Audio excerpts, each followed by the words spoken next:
ನಮಸ್ಕಾರ. ಅಶ್ವವೇಗ ಡಿಜಿಟಲ್ಗೆ ಸ್ವಾಗತ. ನಾನು Sachin Hemmakki. Aadhaar voter ID link ಬಗ್ಗೆ ಚರ್ಚಿಸಲು ಸಭೆ ಕರೆದ ಚುನಾವಣಾ ಆಯೋಗ. ಮತದಾರರ ಗುರುತಿನ ಚೀಟಿಗಳೊಂದಿಗೆ ಆಧಾರ್ ಲಿಂಕ್ ಮಾಡುವ ಕುರಿತು ಚುನಾವಣಾ ಆಯೋಗ ಮುಂದಿನ ವಾರ ಕೇಂದ್ರ ಗೃಹ ಸಚಿವಾಲಯ, ಕಾನೂನು ಸಚಿವಾಲಯ ಮತ್ತು ಭಾರತೀಯ ವಿಶಿಷ್ಟ ಗುರುತಿನ ಪ್ರಾಧಿಕಾರದ ಉನ್ನತ ಅಧಿಕಾರಿಗಳ ಸಭೆ ಕರೆಯಲು ನಿರ್ಧರಿಸಿದೆ ಅಂತ ಚುನಾವಣಾ ಆಯೋಗದ ಮೂಲಗಳು ಇವತ್ತು ತಿಳಿಸಿವೆ.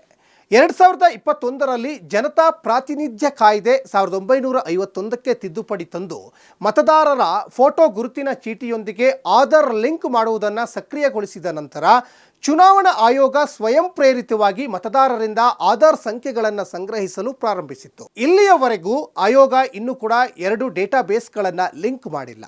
ಮುಖ್ಯ ಚುನಾವಣಾ ಆಯುಕ್ತ ಜ್ಞಾನೇಶ್ ಕುಮಾರ್ ಅವರು ಉನ್ನತ ಸರ್ಕಾರಿ ಅಧಿಕಾರಿಗಳು ಮತ್ತು ಆಧಾರ್ ಸಂಸ್ಥೆಯ ಮುಖ್ಯ ಕಾರ್ಯನಿರ್ವಾಹಕ ಅಧಿಕಾರಿಗಳೊಂದಿಗೆ ಮುಂದಿನ ವಾರ ಸಭೆ ಕರೆದಿದ್ದಾರೆ ಅಂತ ಮೂಲಗಳು ಇವತ್ತು ತಿಳಿಸಿವೆ. ಇನ್ನು ಮುಖ್ಯ ಚುನಾವಣಾ ಆಯುಕ್ತ ಜ್ಞಾನೇಶ್ ಕುಮಾರ್, ಚುನಾವಣಾ ಆಯುಕ್ತ ಸುಖ್ಬೀರ್ ಸಿಂಗ್ ಸಂಧು ಮತ್ತು ಚುನಾವಣಾ ಆಯುಕ್ತ ವಿವೇಕ್ ಜೋಶಿ ಮಾರ್ಚ್ 18ರಂದು ಕೇಂದ್ರ ಗೃಹ ಕಾರ್ಯದರ್ಶಿ ಗೋವಿಂದ್ ಮೋಹನ್, ಶಾಸಕಾಂಗ ಇಲಾಖೆಯ ಕಾರ್ಯದರ್ಶಿ ರಾಜೀವ್ ಮಣಿ ಮತ್ತು UIDAI CEO ಭುವನೇಶ್ ಕುಮಾರ್ ಅವರನ್ನು ಭೇಟಿ ಮಾಡಿ ಆಧಾರನ್ನು ಮತದಾರರ ಫೋಟೋ ಗುರುತಿನ ಚೀಟಿಯೊಂದಿಗೆ ಲಿಂಕ್ ಮಾಡುವ ಬಗ್ಗೆ ಚರ್ಚಿಸಲಿದ್ದಾರೆ. ಬೃಹತ್ ಸಂಖ್ಯೆಯ ನಕಲಿ ಮತದಾರರ ಗುರುತಿನ ಚೀಟಿಗಳು ಅಥವಾ ಎಲೆಕ್ಟ್ರಾನಿಕ್ ಚುನಾವಣಾ ಫೋಟೋ ಗುರುತಿನ ಚೀಟಿಯ ಸಂಕ್ಷಿಪ್ತ ರೂಪವಾದ EPIC ಅಸ್ತಿತ್ವದ ಬಗ್ಗೆ ವಿರೋಧ ಪಕ್ಷದ ಆರೋಪಗಳ ನಡುವೆ ಚುನಾವಣಾ ಆಯುಕ್ತರು ಈ ನಿರ್ಧಾರವನ್ನು ತೆಗೆದುಕೊಂಡಿದ್ದಾರೆ. ಮಂಗಳವಾರ ಸಭೆ ನಿಗದಿಯಾಗಿದೆ ಅಂತ ಮೂಲಗಳು ತಿಳಿಸಿವೆ. ಭಾಗವಹಿಸಲಿಕ್ಕೆ ಆಹ್ವಾನಿಸಿದವರಲ್ಲಿ ಗೃಹ ಕಾರ್ಯದರ್ಶಿ, ಶಾಸಕಾಂಗ ಇಲಾಖೆಯ ಕಾರ್ಯದರ್ಶಿ ಮತ್ತು ಭಾರತೀಯ ವಿಶಿಷ್ಟ ಗುರುತಿನ ಪ್ರಾಧಿಕಾರದ CEO ಸೇರಿದ್ದಾರೆ. ಇನ್ನು ಜ್ಞಾನೇಶ್ ಕುಮಾರ್ ದಶಕಗಳಿಂದ ಬಾಕಿ ಇರುವ ಪರಂಪರೆಯ ಸಮಸ್ಯೆಗಳನ್ನು ಪರಿಹರಿಸಲು ಪೂರ್ವಭಾವಿ ಮತ್ತು ನಿರ್ಣಾಯಕ ಕ್ರಮಗಳನ್ನು ತೆಗೆದುಕೊಳ್ತಾ ಇದ್ದಾರೆ ಅಂತ ಮೂಲಗಳು ತಿಳಿಸಿವೆ. ಅವರು ಅಧಿಕಾರ ವಹಿಸಿಕೊಂಡು 1 ತಿಂಗಳು ಕೂಡ ಪೂರ್ಣಗೊಂಡಿಲ್ಲ.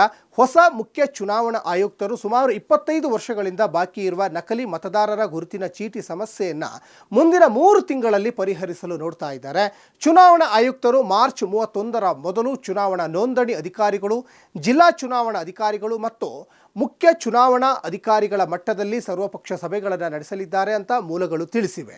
ಚುನಾವಣಾ ಆಯುಕ್ತರು ಏಪ್ರಿಲ್ 30ರ ಒಳಗೆ ಕಾನೂನು ಚೌಕಟ್ಟಿನೊಳಗೆ ಎಲ್ಲ ರಾಷ್ಟ್ರೀಯ ಮತ್ತು ರಾಜ್ಯ ಪಕ್ಷಗಳಿಂದ ಸಲಹೆಗಳನ್ನು ಪಡೆಯಲಿದ್ದಾರೆ. ಬೂತ್ ಮಟ್ಟದ ಏಜೆಂಟ್ಗಳು, ಪೋಲಿಂಗ್ ಏಜೆಂಟ್ಗಳು, ಎಣಿಕೆ ಏಜೆಂಟ್ಗಳು ಮತ್ತು ಚುನಾವಣಾ ಏಜೆಂಟ್ಗಳು ಸೇರಿದಂತೆ ಕ್ಷೇತ್ರ ಮಟ್ಟದ ರಾಜಕೀಯ ಏಜೆಂಟ್ಗಳಿಗೆ ಮೊದಲ ಬಾರಿಗೆ ಕಾನೂನು ಚೌಕಟ್ಟಿನ ಪ್ರಕಾರ ಅವರ ಪ್ರಮುಖ ಪಾತ್ರಗಳ ಬಗ್ಗೆ ತರಬೇತಿ ನೀಡಲಾಗುವುದು ಅಂತ ಮೂಲಗಳು ತಿಳಿಸಿವೆ.